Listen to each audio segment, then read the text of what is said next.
The Senate will come to order. Will the clerk please call the roll? Senators Baisley, Bridges, Buckner, Coleman, Cutter, Danielson,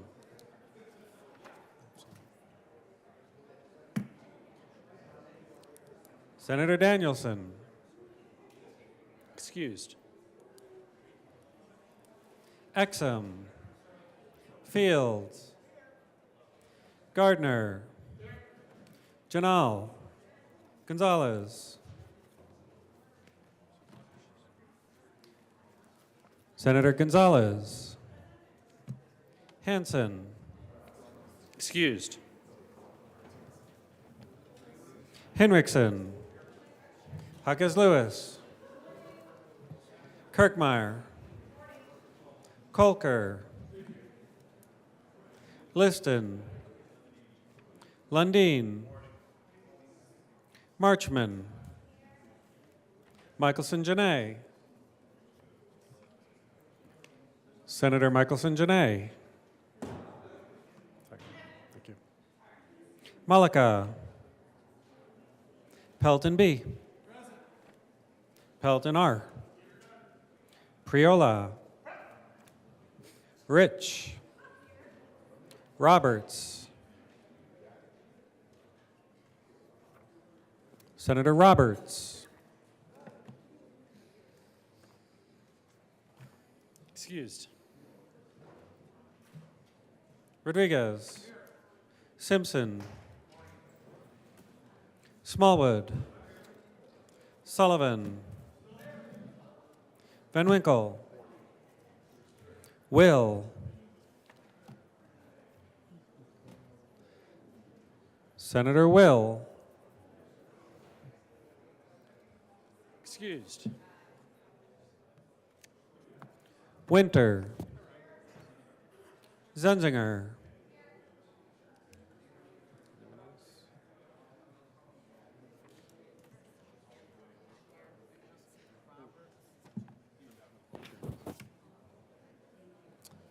Mr. President, Here. The morning roll call is 31 present, 0 absent, 4 excused. We do have a quorum. Senator Bridges, would you please lead us in the Pledge of Allegiance? To the flag. Members, please join me in the pledge.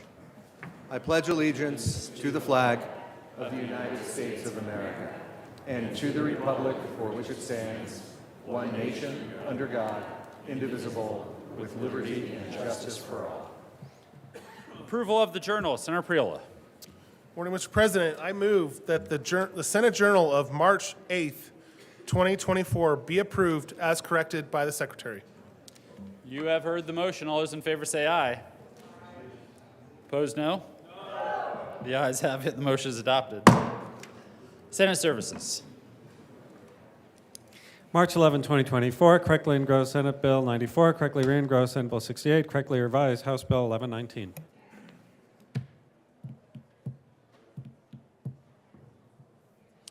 Third reading of bills, final passage, consent calendar. Will the clerk please read the title of the bill on the consent calendar? House Bill 1119 by Representatives Morrow and Taggart and Senator Smallwood concerning the use of multi-state filing systems for insurance tax filings. Mr. Majority Leader. Thank you, Mr. President. I move for the passage of the bill on third reading of bill's final passage consent calendar, which includes House Bill 1119. Is there any discussion on the bill? Seeing none, the motion is the passage of House Bill 1119 on third reading of bill's consent calendar. Are there any no votes? With a vote of 31 ayes, 0 noes, 0 absent, 4 excused, House Bill 1119 is passed. Co-sponsors. Senators Priola, Kirkmeyer, Rich, Pelton R. I got you. Minority Leader Lundin.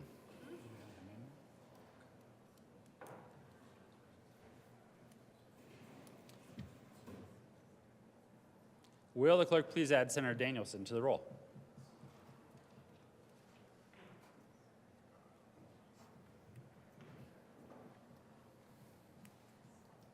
Third reading of bills, final passage. Will the clerk please read the title to Senate Bill 94?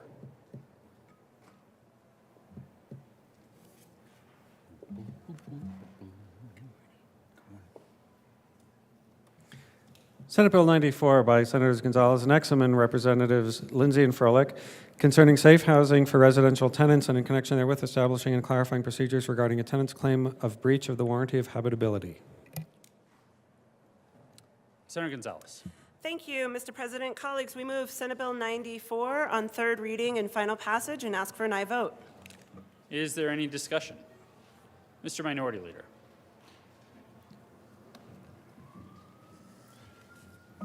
Good morning, colleagues, and welcome back to another exciting week in the Colorado General Assembly.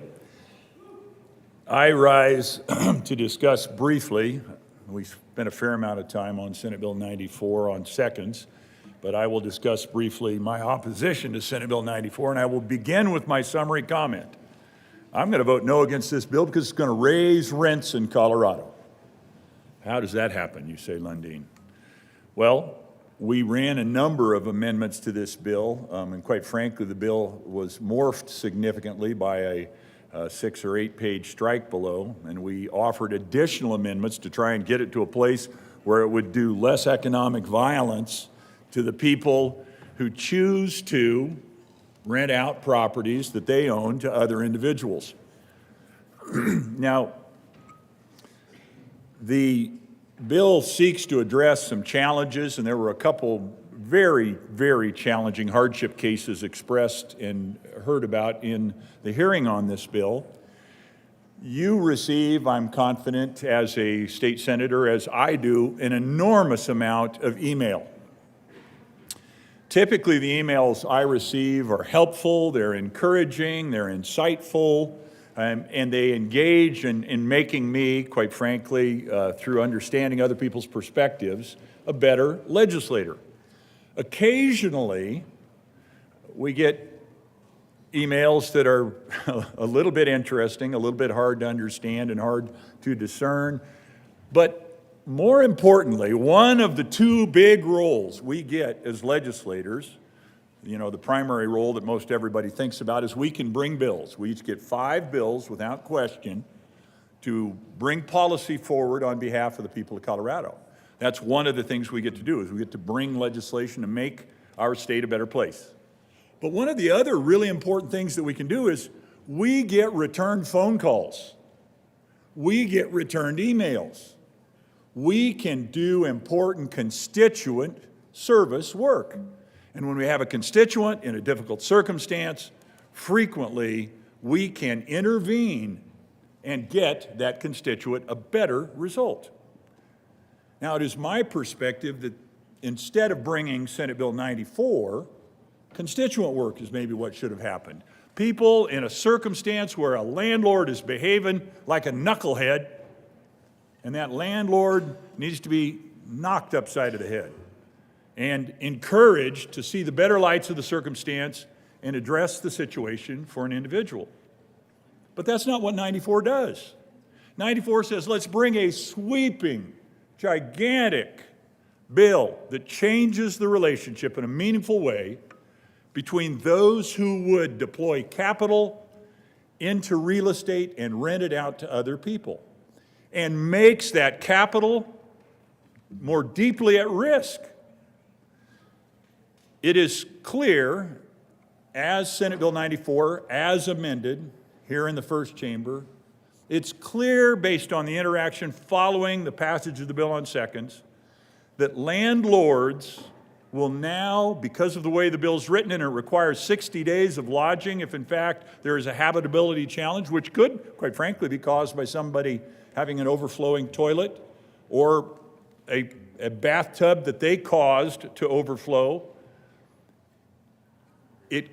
It requires that landlord to provide up to 60 days of alternative lodging.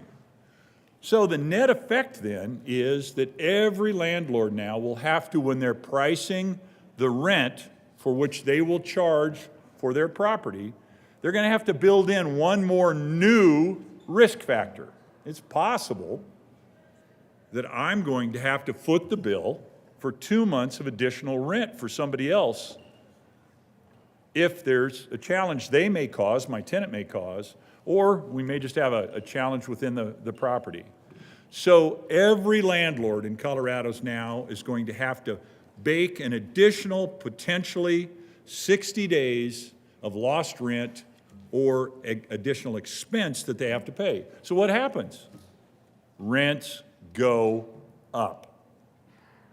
That is ultimately the net effect. And I understand there were a couple of cases, really challenging cases, where there was a difficulty and a landlord was non-responsive, and that should not have happened. You know, if there had been the opportunity for a legislator to intervene, perhaps we might have been able to happen. Quite frankly, if the landlord had just woken up and shaken their head and say, you know what, this is something we really do need to take care of, that would have been the best outcome. But to write a bill, such as Senate Bill 94, that is conclusively, I think you could argue, going to raise the rents of the people of Colorado, bad policy response, a bad option. We should not let that happen. So I urge your opposition to Senate Bill 94. Let's stop this thing right now. Let's keep rents from escalating that Senate Bill 94 will cause, and let's do what we can to keep life more affordable for the people of Colorado. I urge your opposition to Senate Bill 94. Thank you, Mr. President. Senator Gardner. Thank you, Mr. President. First of all, let me start by endorsing the remarks of the minority leader, the good senator from Monument. And I don't want to repeat those, but I will stay on that theme. Last week, members of the Southern Colorado Apartment Association visited the Capitol here and were able to come into the chamber in the afternoon or late morning and visit with me. Now, these are not big deal moneyed investors. For the most part, they're apartment managers, people who deal with tenants and do their job and earn a salary. But they're personally invested in the business and they are real estate professionals. And as I talk to them about how this place works in 25 words or less, I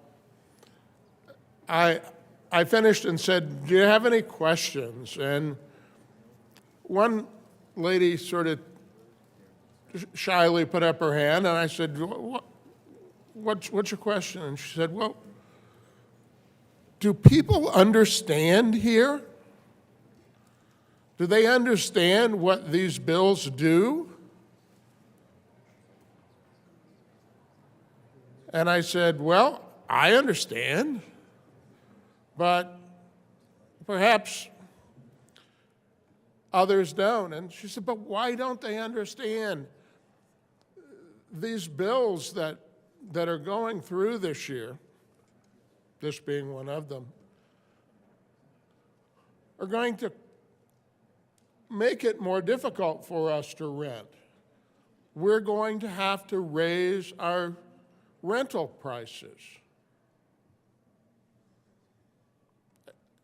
Do they not understand this? I said, apparently not. Not for lack of explanation, not for lack of laying the case out of basic investment and economics, that a bill like this is well-intentioned, and there are some pieces that I believe to be well-considered. Little known but interesting fact in my life before being a simple country lawyer, I was an Air Force judge advocate. One of my jobs, one of the more interesting parts of my job, although it could become a grind, was to do legal assistance for military members. And many of them are renters, and they would come in for advice about issues they were having with landlords. And many of their issues were quite legitimate issues. Others were not, and I said, you know, you might want to try to work through this with your landlord, and I would assist them when I could in working out their issue. But all of that to say, I'm not unfamiliar with the tenant side of landlord-tenant issues. In my lifetime, I've been a tenant. My now adult children were tenants when they went to school.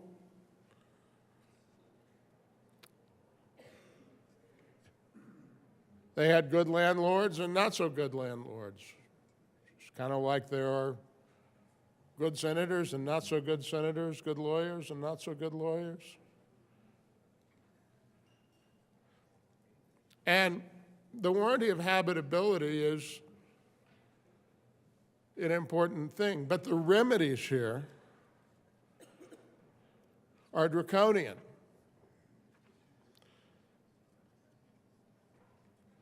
And as the senator from Monument, our caucus leader, says, every landlord, be they large or small, is going to need to build in the risk for 60 days. And there's provisions in here about insurance claims. I mean, one of the things I would just naturally suggest to a landlord would be, well, you need to have your tenant carry an insurance policy. That ought to be a condition of renter's insurance, and it ought to cover some of these risks of bad things happening. Well, there's provisions in here to sort of cut that off. Notwithstanding that I, as a commercial tenant, I rent a space for my law office, and I'm always required to provide a certificate of insurance with the landlord as an additional insured because they want to cover their risk, and one of the best ways they can do it is to have me as a tenant do that. But there's provisions here that say, well, landlord, you can't make a claim unless at the time of the submission of the claim, the tenant consents to that. Well, that means that the tenant is going to be able to claim collateral source and collect twice. At least I think there'll be a very good argument for that. This bill is going to be hard on all landlords, but it's going to be particularly hard on the smaller operators. It's going to be particularly hard for those property owners, landlords that I see most often in my practice, which are, people refer to them as the mom and pop, the retired people or the older people who own a couple of duplexes. They've made an investment. The things they're going to have to do here are going to cause them to ask even more than they did last year ask even more, do I want to be in this business? Can I manage those properties? Or can I turn the management over to a property management firm and get enough return on it that my, a couple of duplexes these days, $400,000 or $500,000 on that investment? Am I getting a return? Or would I be better to just sell those properties today? And by the way, if they were duplexes, the market for those, because of the lack of affordable housing and the inability of developers to get financing, because they can't get insurance for building townhomes and duplexes and multi-family kinds of housing, is it at a premium? I had hoped that the goal here this session was to provide more affordable housing and to find ways to increase that supply. This bill does exactly the opposite. As I said on seconds, I believe it is well-intentioned and ill-considered, and will do nothing but make the supply of affordable housing dwindle in Colorado. I urge a no vote. Will the clerk please add Senators Roberts and Will to the roll? Senator Mullica. Thank you, Mr. President. Members, before I get started, I really want to thank both of the sponsors for the work that they have done on this. With the amendments that they've passed on seconds, made some real changes in the right direction. And even to the good senator from Denver, who's a sponsor on this bill, having conversations on her weekend to try to answer questions that I had on the bill and what, if you actually really dig into the bill, can be a pretty confusing bill to read and to try to comprehend. I think that we saw a lot of the changes and a lot of concerns addressed in Amendment 10 that the sponsors brought. But there is still a concern that I have, I think was touched upon a little bit with the previous two speakers, and that is around the hotel and what that looks like. And in the previous warranty of habitability bill, it did require that hotel. What this bill changes is the number of beds. And so that can run into some issues or some concerns, I think, if you think about it and you have a 5-bedroom unit that you're renting out. And you have beds in all 5 of those bedrooms, what does that look like? Is that multiple hotel rooms that you have to rent out? Is that an Airbnb that you have to rent out? And when you think about and you hear about some of the smaller landlords, those dollars can add up pretty quickly. The bill does call for that the tenant's still responsible for rent during this time frame. But if rent is $2,000 or $2,500 a month, we can do the math of what a 5-bedroom Airbnb is in Denver, and that easily probably gets up to about $15,000 a month, $12,000 to $15,000 a month on average. And so if we think about that, and you think about the smaller landlords, I would venture to say, there's a chunk of those landlords who don't have $10,000 potentially sitting around. Now, Amendment L10, it did put a cap on the number of days that the landlord's responsible for, which is at 60 days. I think that's a good step, but I still think that we have an issue with that dollar amount and what that looks like for the smaller landlords. And so, I've had that conversation with the sponsor, and I think that it's something that we need to continue talking about because we want to make sure that we're not losing units. We want to make sure that we're not having some of these smaller landlords sell their units and stop providing those units to the market. Because I think that can be detrimental, and I think that can potentially increase the cost when we have less units on the market and the same demand. And so my hope is, getting up here is that we can have that conversation down the road with this bill and what that looks like for some of these smaller landlords and potentially give them some stability and some reference to what their dollar amount that they'll be responsible for is. We've done that with a number of days. I think that when it comes to that dollar amount, I think that we need to be looking at that as well. And so today I am going to be supportive of the bill with the hopes that we can continue having these conversations of what that looks like for some of these smaller landlords and for the cost that they would be responsible for if something does happen. And so thank you to the sponsors for the work. I think this is an important topic that we should be talking about, but I still think that there is some more work that we can still be doing on this bill to make sure that we're doing it completely the right way. Thank you. Senator Bridges.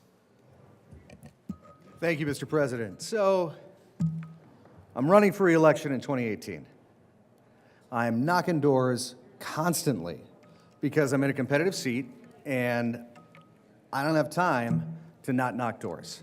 It's the most important thing I can do. And then I see on TV that there's an apartment building in my district, the Golden Nugget, that doesn't have heat and hot water. So I call them up and I go, you haven't had heat and hot water for a week. And this weekend is going to be the coldest weekend that we've had. We're coming into October, we're close to the election.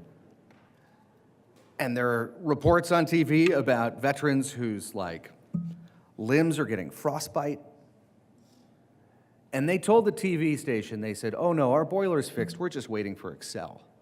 I'm like, hey, I am on the Energy Committee. I know Excel. I call up Excel. Within an hour, they had someone there ready to turn on that gas and get those folks heat and hot water. Here's the problem.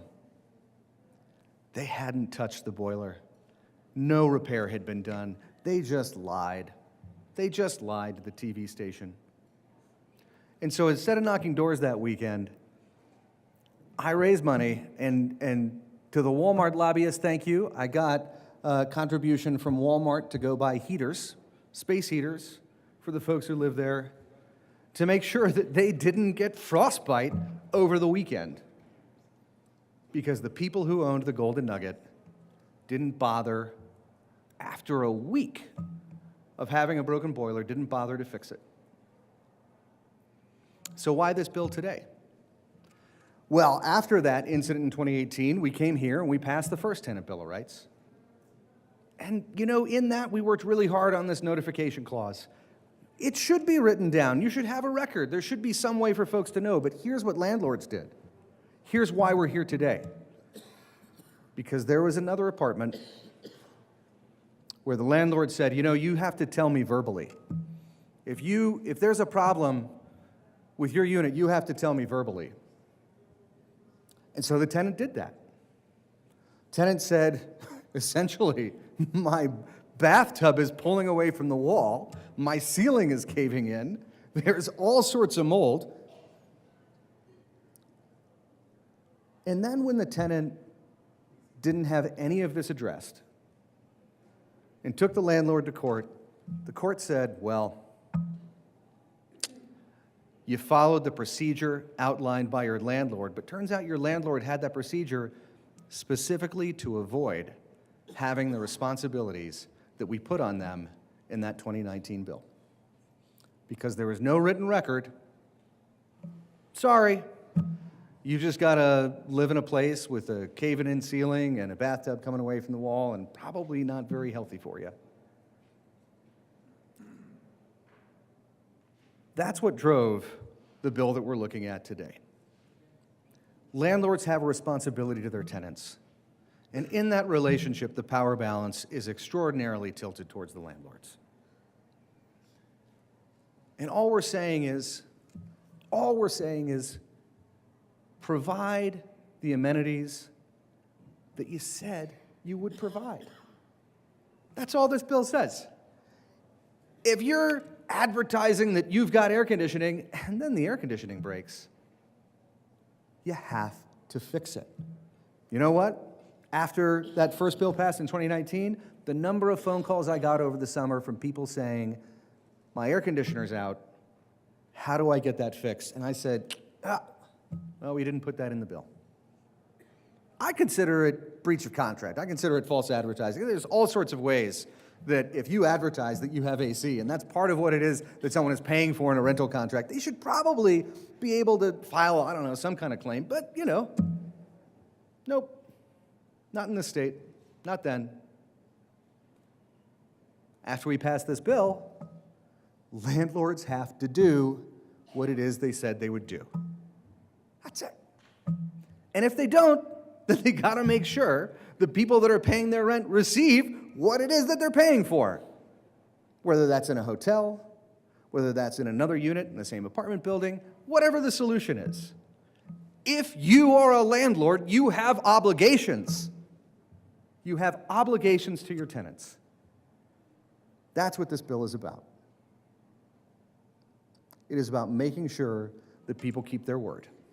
And that is a value that I hope we can all get behind. Please vote yes. Mr. Minority Leader. Thank you very much.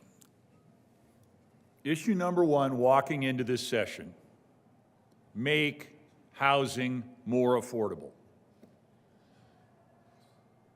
Now, you can walk through and you can argue both sides of this, and the previous speaker said that's all you have to do. That's all you have to do. That's all you have to do. The reality is, in order to address all of these issues of that's all you have to do, rents will go up.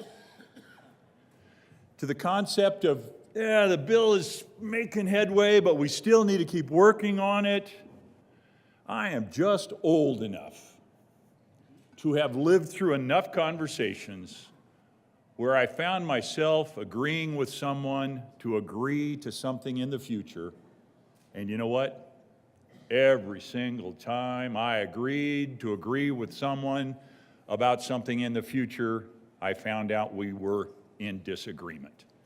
The reality is you fix it in the first chamber or you vote no. The net effect of this bill, and you can walk it through. We could spend an entire seminar. We could do nothing but, actually we can't, we're on thirds now. We could spend an entire day walking through what's the net effect, what's the net effect. Let's model this, let's model it, let's understand what's going to happen in the economy of Colorado. And the answer is, no matter how you slice it, no matter how you dice it,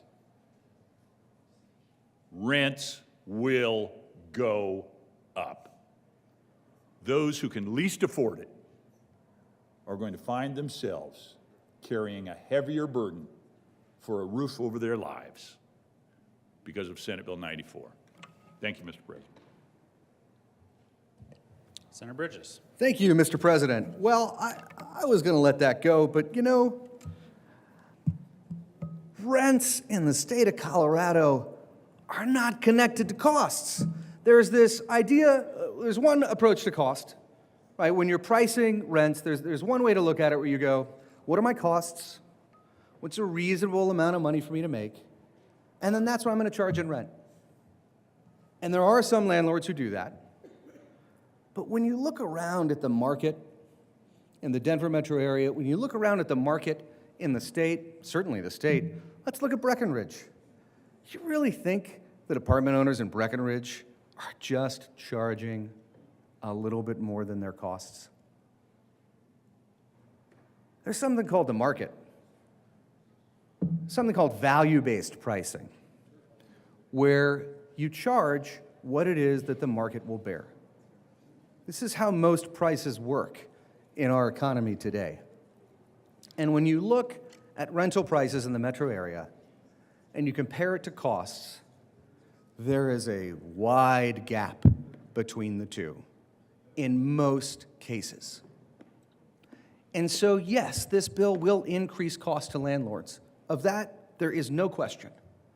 But whether that cost increase gets anywhere near requiring an increase in the price of rent, that's just not the case in most of the places around our state. That's just not. We lose rental properties for middle-income folks in the Denver metro area year over year. There's not a decrease in the increase of places that are affordable for middle-income folks. There is a decrease in the total number of places affordable for middle-income folks. And it's not because people are making less money. That's not because the places that folks were renting before that were affordable in that 80 to 120% AMI all of a sudden got a lot nicer, or the costs just went up that much more. It's that we have a lack of housing in this state. We are hundreds of thousands of units short. We don't have enough supply in this state.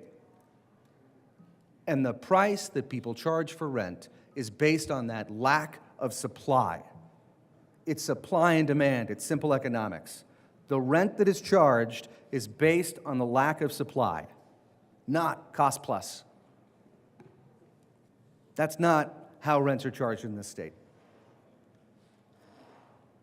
This bill will increase costs, but it will not increase rents. Again, I ask for an aye vote. Senator Gardner. Thank you, Mr. President. Well, I was going to let this go, but others can't let this go, so needless to say, I don't know, I learned economics in a different place than others, I guess. Costs go up, prices go up. Inadequate supply leads to higher prices. Now, I want to make this like abundantly clear, and apparently I'm told in the campaign world, and I guess it's that way, that you have to tell people things like 10 or 11 times before it even registers with them. And I can only come down here twice. I recognize that there are bad landlords. I have experience both in my family and as an attorney with those people. And I support the notion of a warranty of habitability. That part of the bill is important because the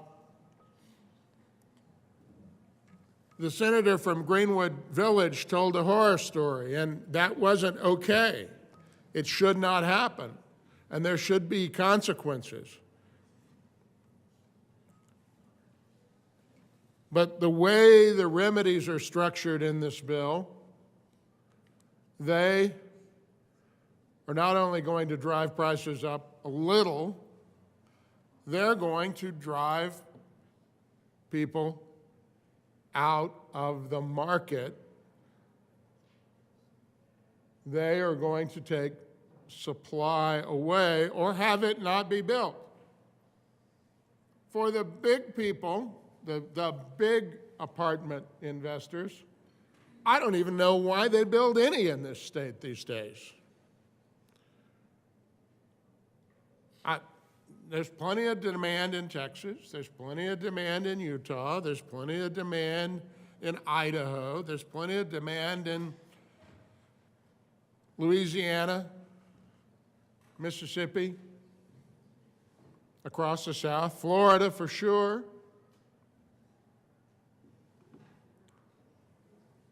And if I was going to invest in a large apartment building, I'd be looking somewhere other than Colorado, particularly after this.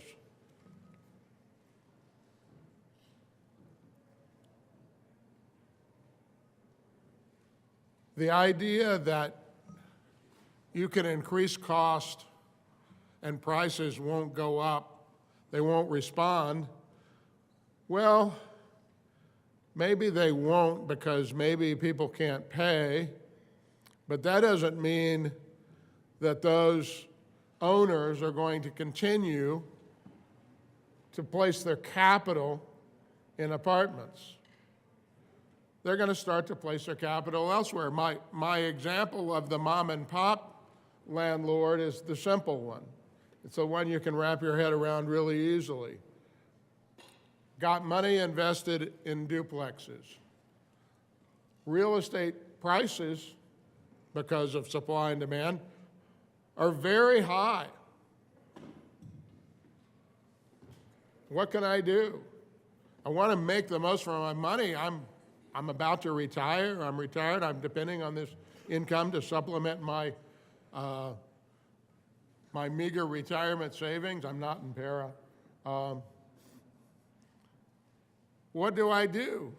I go to my investment advisor and I say, well, I've been in apartments, but I'm not making enough. And they say, well, there are several investments for your $500,000 of capital that are better and will take less time, energy, and effort. You need to, I can't tell you what to do, it's a free country, but if it were me, says the investment advisor, I would put my money in another investment that's less trouble and a more certain return.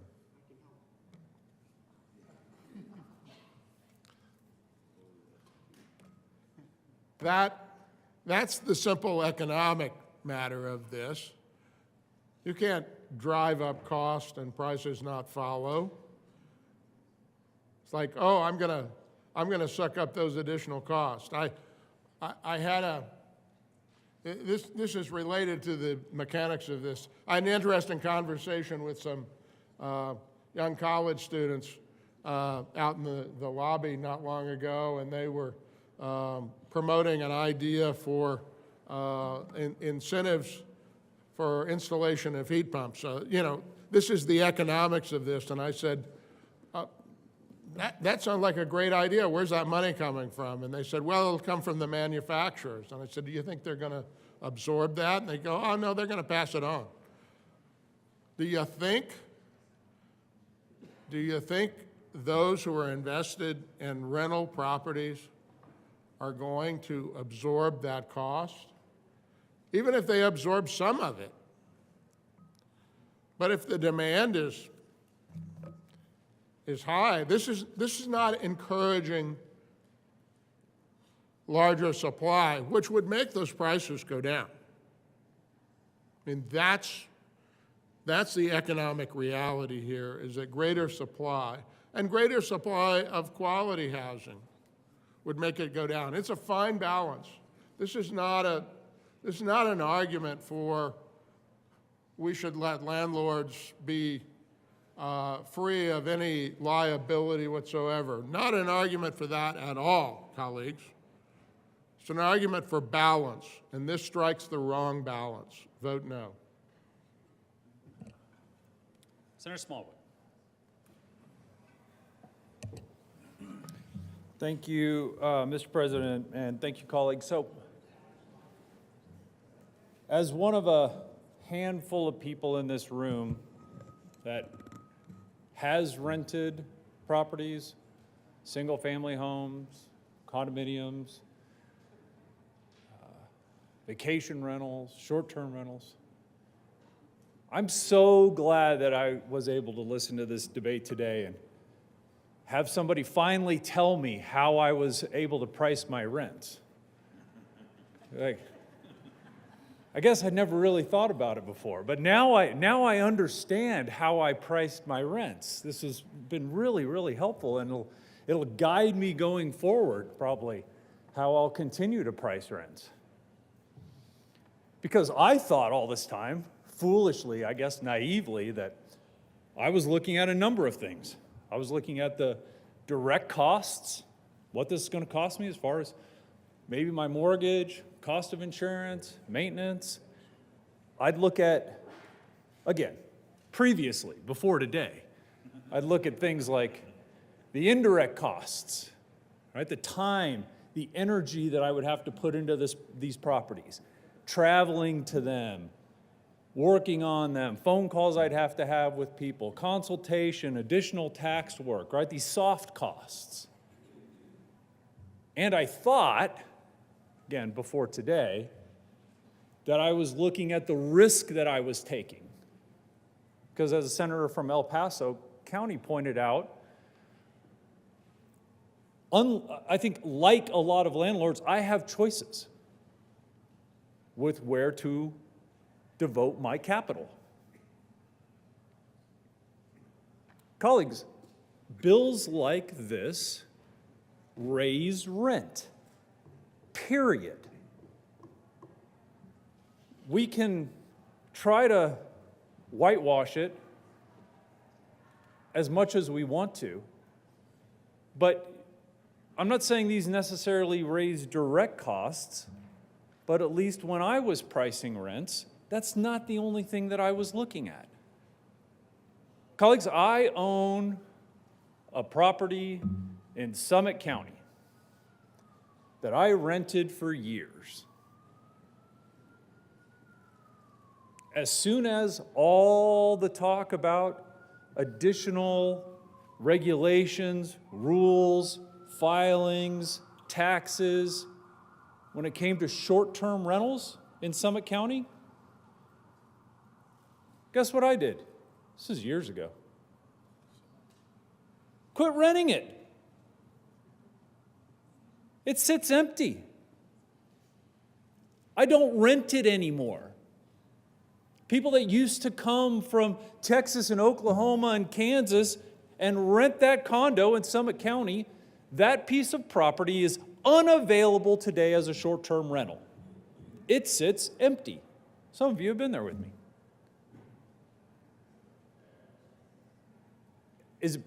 Am I stupid? Is it just, I'm just a low intellect person that can't figure this out? A lot of heads are nodding this way.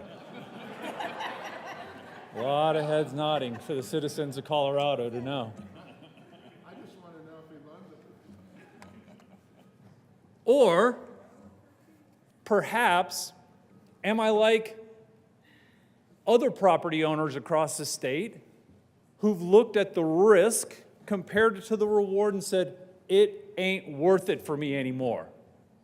I'm not going to do this. I'm not going to participate. I would rather that place sit empty than have to deal with all the STR rules and regulations that the state and particularly the local governments have applied on that piece of property. I'm not going to do it. It's not worth it. Direct costs, indirect costs, and risk. And when we pile on little bit, step back, because I'm sure somebody's going to come up and just say that my arguments are absurd, even though we don't use that word here, or that these are histrionics, and this one little bill isn't gonna change the world as far as renters go. But what we do down here and what we have done year after year are these little incremental death by 1,000 cuts to landlords. One more thing, one more thing, one more thing, one more thing. And as we do that, I don't think I'm alone across the state in thinking this just isn't worth it anymore. As the senator from El Paso County mentioned, I am just gonna sell that property. Take it out of the rental pool. Some other family can buy it and it can be their home. Maybe it can be their vacation home. Maybe it can be their sometimes home. But I'm really, really concerned that landlords around the country think the way that I do, and that as we continue to pile these little, what in a vacuum are little tiny things on top of one another, we will get to the point where we are today. So ask yourself this, a bill like this, when the other senator from El Paso County mentions, we walked into this building, affordability, particularly with housing, was very high on the list of things we wanted to accomplish as a body. I heard it from a lot of you. What does this bill do in dealing with that topic? Does this bill help lower rents across our state? I'm going to let that detonate. Does this bill help lower rents across our state? Because I haven't heard that. Does this bill potentially do nothing? Doesn't raise rates, doesn't lower rates? I'm telling you as a landlord, I don't think that's the case. You're impacting risk, you're impacting indirect costs. Or does this bill, like all these other bills, in a small way, move to raise rents in our state? To me, it's pretty clear, colleagues, this moves us in the wrong direction. Or, if nothing else, I'd love to have somebody come up and tell me, oh, you're wrong. This does help. This does help lower rents, because again, we're here about affordability for renters and homeowners in our state. Somebody come here and tell me that I'm wrong, I'm reading this bill wrong. It actually is going to help lower rents in our state. For those reasons, colleagues, I really, really encourage a no vote and encourage the sponsors to do other work on this until they can come to this very spot and tell the renters in our state that this is going to help lower rents across the state of Colorado. Thank you. Senator Liston. Thank you, Mr. President. Members, I certainly, my first thought to the good senator from Parker, I will not say that you're, as you addressed yourself, that you are not, I won't even use the word. I actually think that you're probably a smart man for wanting to get out of the rental business, whether it's short-term or longer-term. I would have one question, maybe of the sponsors, and you don't have to answer, but are the sponsors in the property management business? Do you own properties that you rent out? You don't have to answer that question, but I maybe just would surmise probably not. I did a quick little survey other than the good senator from Parker. There's only one other of my colleague on our side of the aisle who is in the rental business. And it's really, probably a matter of doing a good friend a favor by renting out his particular dwelling at below market rates, considerably below market rates. He realizes that he could probably make more, but he wants to do a good favor to a friend. That's what really, quite frankly, what a lot of property management, property owners do, whether it's short-term or long-term. Yes, they're in it to make some money, but they're also very cognizant of the fact that if they have a good tenant and that they want to take care, they appreciate that good tenant. And they do everything they can to keep the tenant. They bend over backwards. If there is a problem, no matter how small, they want to fix it to keep that tenant there and keep them happy. But this particular bill goes overboard and it skews the property rights from the owner, operator, and the risk taker to the tenant who has little or no risk, no skin in the game. One of the unintended consequences that's been talked about, what it's going to do to the rental market, to rents. Yes, it will drive up rents, but just to get into a property, the landlord is going to have to calculate what the damage deposit is going to be. You know, it's not easy coming in, paying the rent sometimes is the easy part of $1,200 or $1,500 a month. But a lot of times you got to come up with 2 times the monthly rental. Well, they're going to calculate that in and say, hey, a tenant can come in and do far more damage than $2,000 or $3,000 what the damage deposit is going to be. So we're also going to see the affordability in terms of the damage deposit escalate significantly, because a tenant can come in, and it does happen all the time for a variety of reasons, that the tenant can maliciously leave the place a wreck, do significant damage, and just skip a month or two of rent. So that damage deposit is definitely going to go up. You know, the other thing that this bill does, it's just goes against the fundamental right of property rights. Our country was built on the concept of people wanting to own their own property. Not everybody can, but the small landlord that goes out and their life savings is in that piece of property, and it's far more than just a damage deposit or a couple, 3 months of rent. It's tens or hundreds of thousands of dollars, and of course you get into, in some cases it can be many hundreds of thousands of dollars. It can be a couple of $1 million, and they're on the hook for that insurance, for that mortgage payment, for all kinds of potential damages that can arise out of this bill. So the thing that bothers me in part is that here we are, most of us who don't understand the day-to-day, what it takes for the capital and the knowledge and the know-how to run a piece of property and to try and do it and make a little bit of money, and that we're imposing rules and regulations and hurdles for those mom and pop operators that have put their life savings into that property, and in one fell swoop, we're going to squelch that dream amongst many things others. Members, I would definitely urge a no vote on Senate Bill 094. Thank you. Senator Exum.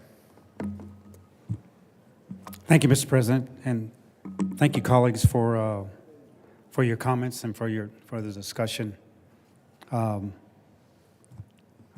agree with some, and I respectfully disagree with others. Warranty of habitability. Establish some minimum standards for safe and healthy residential tenant housing. Necessary maintenance of appliances. What happens in the case of emergency that threatens the life, health, and safety of a tenant. Warranty of habitability will not increase rent. It will not prevent landlords from evicting a tenant when they have a legal reason, like non-payment of rent or a violation of the lease terms. It will not prevent a landlord from renovating or selling their property. It will not prevent a landlord from taking property off the market or moving themselves into a family unit. You know, rent has increased and will continue to increase. And this is just my opinion. It's demand and supply, but it's also greed. A lot of greed. And that's unfortunate. And the last thing I will share is that the reason I'm on this bill is that warranty of habitability establishes the rights of the tenant and the rights of the landlord in a fair way. It does not give the tenant the right to tear up a place and not be held accountable. It does not give the tenant the right to not pay rent and not be evicted. And it also establishes some reasonable guidelines for a landlord to take care of the property when there's a need to. And I ask for your vote on Senate Bill 94. Thank you, Mr. President.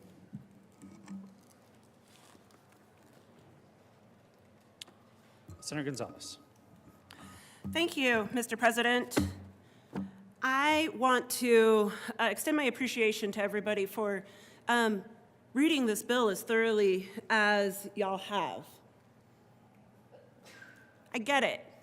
It's a 42-page bill. It's a lot. Salud. It is mostly repeal and reenact in light of the Court of Appeals decision that was issued in July that said, even though Mr. Anderson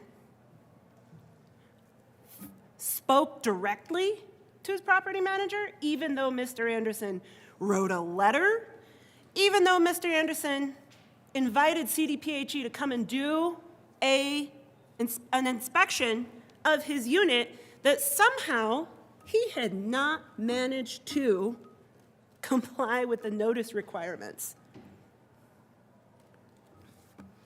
It's interesting because as I have heard this debate unfold here today about the impacts of this bill, I should have worn pearls today so I could clutch them. But I'll just say that when I had conversations, we did a lot, the good senator from Colorado Springs and I did a lot of stakeholder work in trying to reach out to landlords. And when I actually asked people who manage hundreds of single-family homes, I said, I'm sorry, how often are you in court today? How often do things devolve to the point that you have to find yourself in court litigating on a warrant of habitability claim?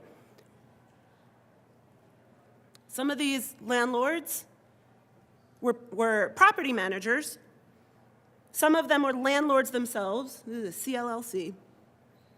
And they said, no, because we do the work in order to address their concerns when those concerns arise.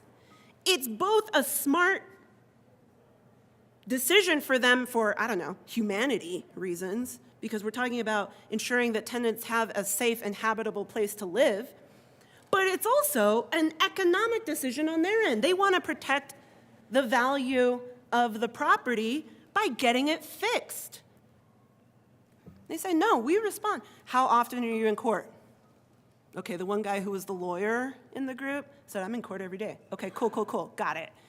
But for the vast majority of the other individuals that we were meeting with, I said, no, because we do right by our tenants, because we do right by the property owners. That's what we hold in highest regard. I respect that. It's really interesting to then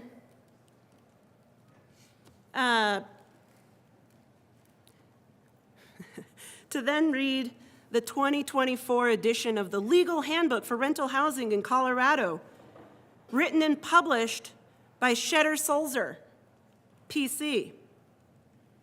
Because it turns out that they have actively been advising landlords across this state on how best to get around the notice provisions regarding notice. The Warrant of Habitability Act requires the landlord to respond by commencing remedial action with specified time frame. The statute does offer landlords some protection. Specifically, a landlord must receive reasonably complete written notice before having to respond with the landlord's intentions and before having to commence remedial action. Thus, a landlord can assert lack of notice to defeat liability. Goes on and so on and so forth.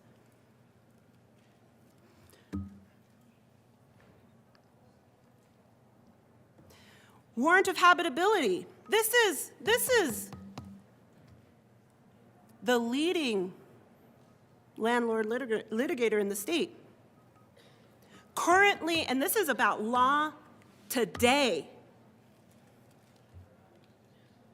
Warrant of habitability does now have a convoluted scheme by which a tenant can withhold rent and effect repairs by hiring a professional.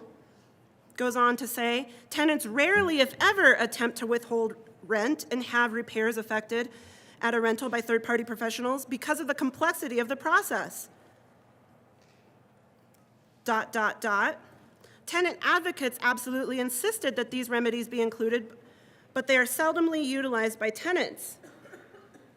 No wonder when we reached out to ask for their comments on the bill, I got a 4-line email saying strike the bill because the status quo is working for them just fine.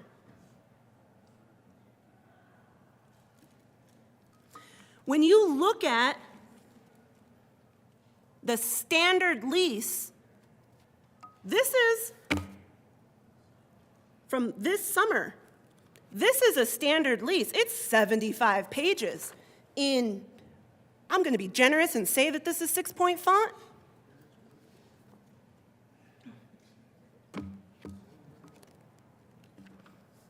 But y'all,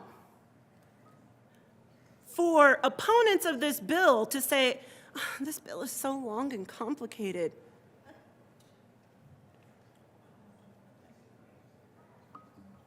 try reading this lease. That being said, we acted in good faith. We've negotiated. We've stripped withholding completely from the bill. We've gone and put caps on the hotel stays, which goes and actually, in some ways, weakens the protections from the current statute.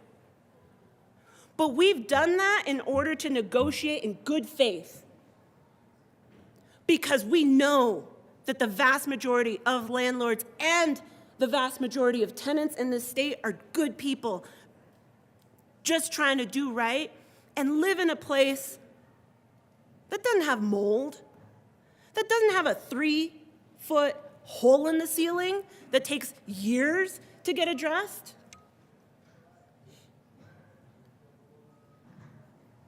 That's what this bill is about. Safe housing. We had doctors come and testify about the ways in which children with prolonged complications of their asthma due to ongoing mold issues impact their health and well-being. But the legal handbook for rental housing in Colorado says, here's how you get around that. Colleagues, that's why we're moving forward this bill. I want to say thank you to the bill drafter. I want to say thank you to the broad and growing coalition of supporters.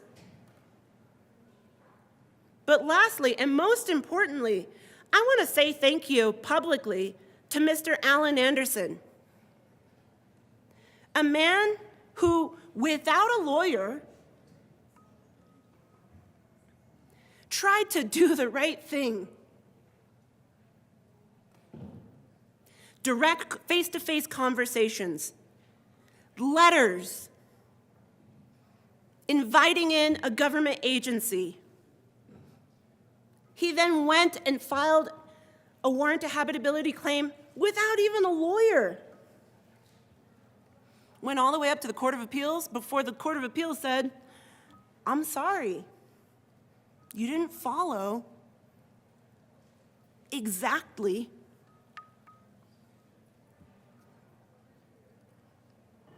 the notice process. Mr. Anderson, your tenacity and your willingness to just try to seek fairness. All he was asking for is for the hole in his ceiling to be repaired. All he was asking for was the shower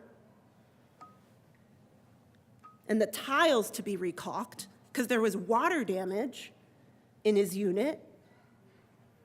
All he was asking for was the oven door that had been broken on his unit to get fixed. And I'm sorry, but if landlords right now are building into the cost of their rent the cost of not fixing that, that's not what we do to one another. It's not what we do for one another as Coloradans. So this argument around, well, rents are gonna go up. If it's because these bad actor landlords are building into their operating costs, the costs of not fixing problems, I'm sorry, I just don't think that's right. But that doesn't actually reflect what I've heard over the vast majority of the conversations that we've had over the past several weeks, several months at this point.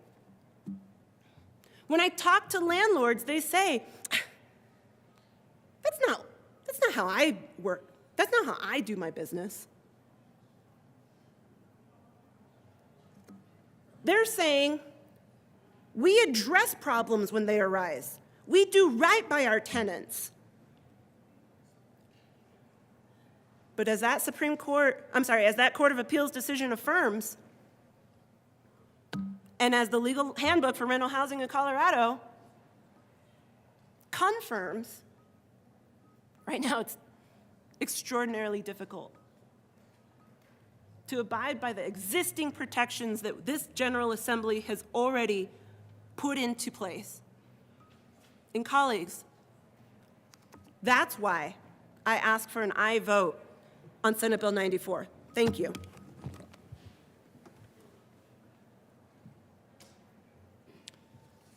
Seeing no further discussion, the motion is the passage of Senate Bill 94. Are there any no votes? Senators Van Winkle, Will, Minority Leader Lundin, Baisley, Rich, Gardner, Smallwood, Kirkmeyer, Liston, Pelton B, Pelton R, Simpson, Janal.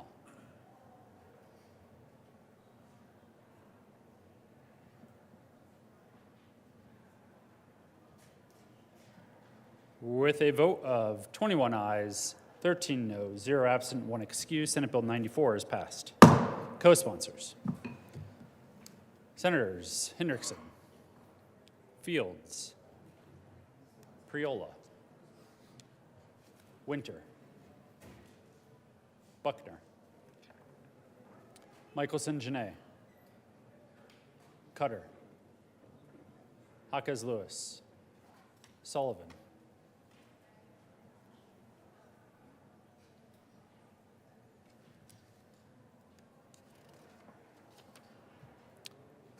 General orders, second reading of bills, consent calendar. Senator Colker.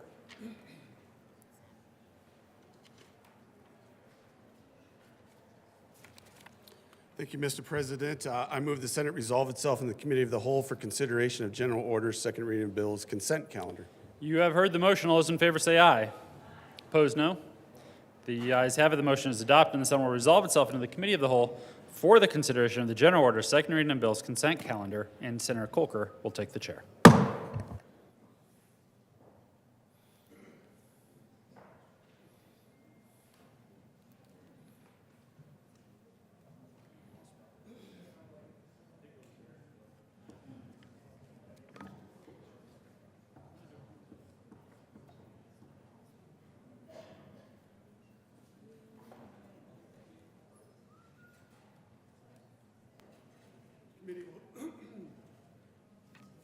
Excuse me, the committee will come to order and the court rule is relaxed. Will the clerk please read the title of the bills on the general order, second reading of bills, consent calendar? Senate Bill 161 by Senators Pelton, R. and Marchman, and Representatives Lukens and Soper, concerning parks and wildlife products and in connection therewith modifying low-income senior and disabled veteran eligibility requirements for certain licenses, authorizing the Parks and Wildlife Commission to establish by rule a harvest permit surcharge, and establishing procedures for hearings conducted by the Commission for the denial, suspension, or revocation of a river outfitter license. Continue. Senate Bill 137 by Senators Simpson and Gonzalez and Representatives Martinez and Holtorf, concerning the planting of uncertified potatoes and in connection therewith requiring that uncertified potato seed stock be tested and approved by the certifying authority of Colorado before planting. Majority Leader Rodriguez.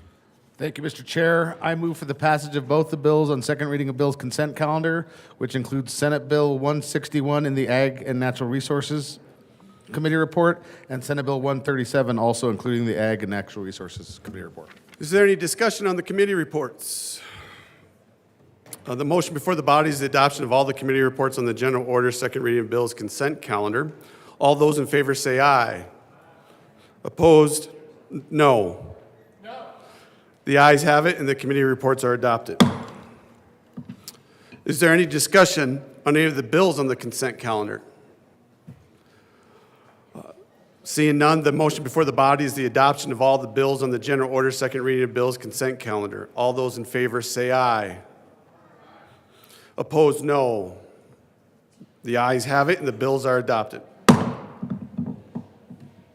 Majority Leader Rodriguez. Thank you, Mr. Chair. I move the committee rise and report. The motion is for the committee to rise and report. All those in favor say aye. Opposed, no. The ayes have it, and the motion is adopted. Committee will rise and report.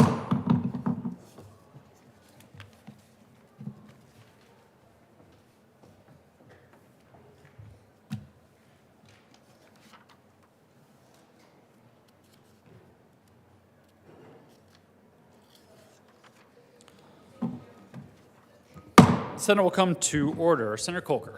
Thank you, Mr. President. The committee has had two bills under consideration. Will the clerk please read the report? March 11, 2024, Mr. President, your committee of the whole begs leave to report it has had under consideration the following attached bills, being the second reading thereof, and makes the following recommendations thereon. Senate Bill 161 is amended. Senate Bill 137 is amended, passed on second reading, and ordered and engrossed and placed on the calendar for third reading and final passage. Senator Kolker. Thank you, Mr. President. I move the reports. The motion is the adoption of the committee of the whole report. Are there any no votes?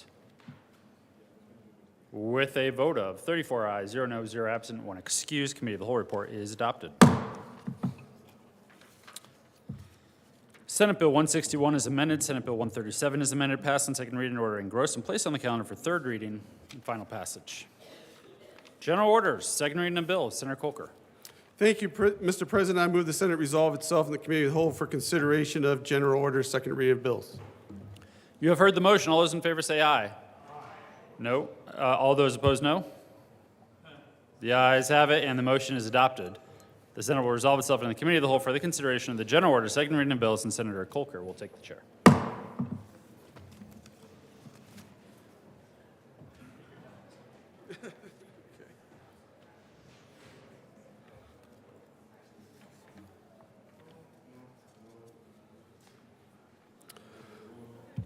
The committee will come to order, and the court rule is relaxed. Will the clerk please read the title of all the bills on the general order, second reading of bills? One bill. Senate Bill 60 by Senators Kirkmeyer and Janal and Representative Hartsook, concerning exempting certain drugs from the purview of the Colorado Prescription Drug Affordability Review Board. Majority Leader Rodriguez. Thank you, Mr. Chair. I move to lay over Senate Bill 60 until Monday, March the 18th. The motion before the committee is to lay over Senate Bill 60 till March 18th. All those in favor say aye. All those opposed, no. The ayes have it, and the bill will be laid over.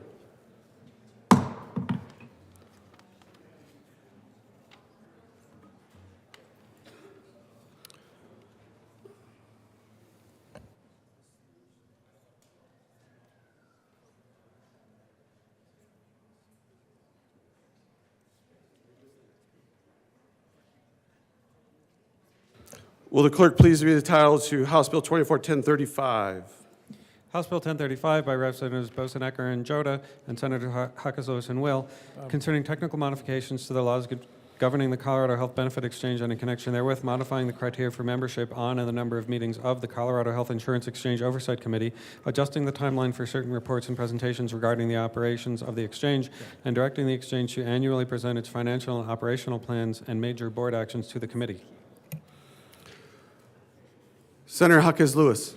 Thank you, Mr. Chair. I move House Bill 1035 and the accompanying Health and Human Services report. To the report. Basically, we passed the bill. No report? There's No report, sorry. Go to the bill then, Senator Huckes Lewis. Thank you, Mr. Chair. We we met on the interim committee for the Colorado Health Benefit Exchange, and we realized that we could streamline some processes, some procedures, some meetings, and so that's what this bill is about. Senator Will. Thank you, Mr. Chair. What it basically does is it notice there was redundancies in the reporting and timing of reports that was presented to and it was required by Connect for Health Colorado. And this bill ensures that the Connect for Health Colorado reports and presentations are comprehensive and timely as possible, and increasing the efficiency for the Legislative Oversight Committee. Thank you, And Senator. there's no appropriation required on this bill. Is there any further discussion? Senator Huckes Lewis. Thank you, Mr. Chair. We have a friendly amendment to make sure that we are not cutting out any legislative audit committee member from being able to participate in this exchange oversight committee. So we are encouraging this amendment. Will you And please move the amendment? Yes, I was just going to do that. I move L003 to House Bill 1035. There's an amendment on the desk. Will the clerk please read Amendment L003? L003, amend re-engross bill, strike page 4, page 5, strike lines 1 through 3, and substitute. 2A, Senator the Huckes President of the Lewis. Senate shall appoint. I move House Bill 1035 as amended. It's a proper motion. Is there any discussion? Senator Smallwood. Thank you, Mr. Chair, colleagues. I rise in support of Amendment 3. We talked about this really, I think, openly in committee. Just in case you're reading the amendment and are curious, this does not mandate that a member of the Legislative Audit Committee is placed on the Oversight Committee, but it simply does not preclude a member from Legislative Audit Committee for serving on the member. I appreciate the sponsors viewing this as a friendly amendment. I'd ask for an aye vote on Amendment 3. Any further discussion on this amendment? The motion is the adoption of Amendment L003. All those in favor say aye. All those opposed, no. The ayes have it, and the amendment is adopted. Are there any other amendments?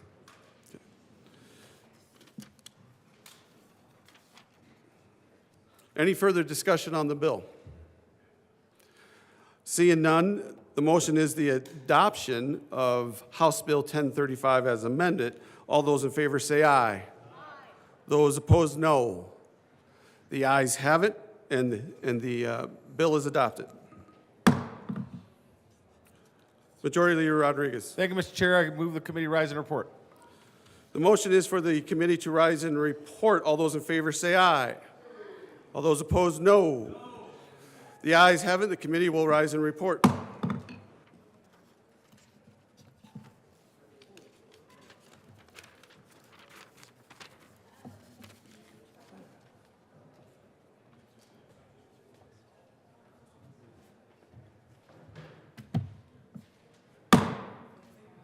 Senate will come to order. Senator Kolker. Thank you, Mr. President. The committee has met and had a number of bills, one bill under consideration. Will the clerk please read the report? March 11, 2024, Mr. President, your committee of the whole begs leave to report it has had under consideration the following attached bills, being the second reading thereof, and makes the following recommendations thereon. House Bill 1035 is amended, passed on second reading, and ordered revised and placed on the calendar for third reading and final passage. Senate Bill 60 laid over until March 18, 2024, and retaining its place on the calendar. Senator Colker. Thank you, Mr. President. I move for the adoption of the report. The motion is the adoption of the Committee of the Whole report. Are there any no votes? With a vote of 34 ayes, 0 noes, 0 absent, 1 excused, Committee of the Whole report is adopted. House Bill 1035 is amended, passed on second reading, and order revised, and placed on the calendar for third reading and final passage. Senate Bill 60 laid over until March 18th and retaining its place on the calendar. Consideration of governor's appointments. Consent calendar. Will the clerk please read the appointments listed on the consent calendar?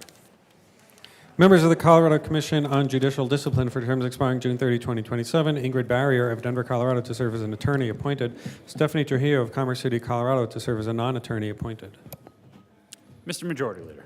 Thank you, Mr. President. I move for passage of all of the members on the consideration of governor's appointment consent calendar. Ingrid Barrier of Denver, Stephanie Trujillo of Commerce City for the Colorado Commission on Judicial Discipline. Is there any discussion? The motion is the confirmation of the appointments on the consent calendar. Are there any no votes? With 34 ayes, 0 noes, 0 absent, 1 excused, the appointments are confirmed. Signing of bills. March 11, 2024, the President has signed Senate Bills 2, 4, 5, 31, 45, and 58. Message from the governor. Forgive me, the President also has signed Senate Joint Memorial 1. Message from the House. March 11, 2024, the House has passed on third reading and returns herewith Senate Bill 157. Message from the governor. March 8, 2024, honorable members of the Colorado Senate, pursuant to the authority vested in the office of the Governor of the State of Colorado, I have the honor to inform you that I have approved and filed with the Secretary of State the following act: Senate Joint Resolution 4, Water Projects Eligibility Lists, approved on Friday, March 8, 2024 at 12:15 p.m. Announcements. Senator Michelson-Janae. Thank you, Mr. President. We had on the floor today the Major General Clellan, the Executive Director of the Department of Military and Veteran Affairs, and several high-ranking members from the Civil Air Patrol. You will see on your desks the Civil Air Patrol annual report. There is a special sheet inside with information about the Colorado wing, very specifically. We did have some cadets on the floor as well, and it's Civil Air Patrol Day, hooray. Senator Buckner. Thank you, Mr. President. Education Committee will meet today at 1:30, and we have an appointment. And as a note, Senate Bill 24-088 will not be heard today, but will be heard on Wednesday, the 13th. Thank you. Senator Pelton. Thank you, Mr. President.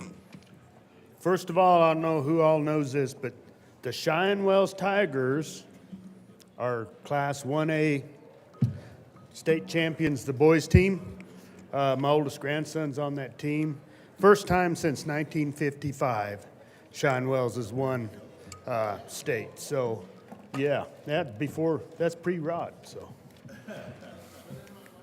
Yeah, so it's very exciting for that small community of 800 people, so good job, boys. And also tomorrow is Bible study day down in the basement at 7:15 and 109. Senator Bridges. Thank you, Mr. President. The Appropriations Committee, just want to give you all a heads up, will be meeting this Friday. Time yet to be determined, but mark it on your calendars to show up bright and early this coming Friday. Senator Pelton. Thank you, Mr. President. And I'd like to add on to what the good senator from Cheyenne Wells said about Cheyenne Wells winning. Since 1955, there was also a Pelton as a head coach. so that's a good thing. But I'd like to also brag about my district. Merino girls, completely undefeated, won the state championship in 2A. So it was awesome. So yes, completely undefeated. Very excited about that. Thank you, Mr. President. Senator Gonzalez.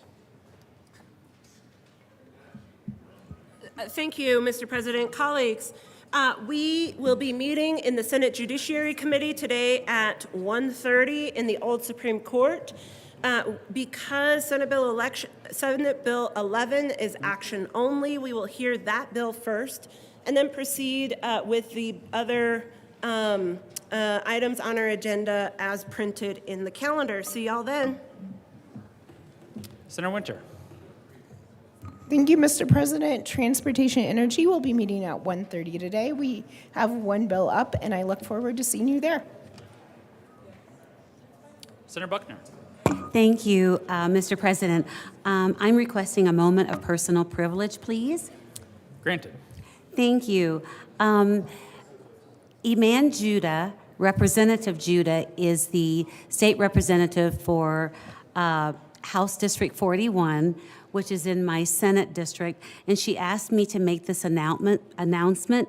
There is a flyer on all of your desk. Today is the first day of Ramadan. From March 10th to April 9th, billions of Muslims around the globe, including 100,000 in Colorado who are our constituents, will observe this sacred month. During this period, Muslims fast from dawn to sunset, abstaining from food and drink while striving to deepen their connection with their faith and engage in acts of charity for those less fortunate. There is also an information sheet on your desk, as I said, and it has been emailed to you as well, and she's asking you to send it to your community members or anyone you feel would benefit in an effort to feel more empowered, better informed, and prepared, and able to accommodate Muslims in your orbit this month. Thank you. Ramadan Mubarak. Senator Gardner. Thank you, Mr. President. Well, I'm not sure whether I have an announcement or need personal privilege, so I'll err on the side of caution and request a moment of personal privilege. Granted. Thank you. Members, listen up. This is really important. Saturday was the 60th day of our legislative session.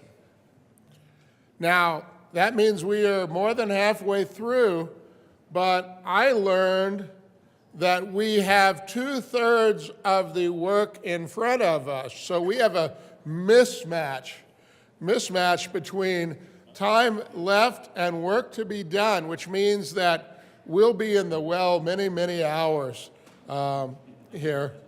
I just want to caution everyone to bring your slippers, bring your sneakers, bring your comfortable shoes, bring your pillow. It's all uphill from here. Thank you, Mr. President. I'm also not sure if that was a moment of personal privilege or an announcement. Mr. Majority Leader. Colleagues, just want to make an announcement. The tentative plan will be to be closed on the 29th for Good Friday, just if you have plans. If things change, I will let you know. As you all know, you could be done by now, and we'll see if you're done for the 29th. On that, Mr. President, I move that the Senate recess until 12 o'clock today.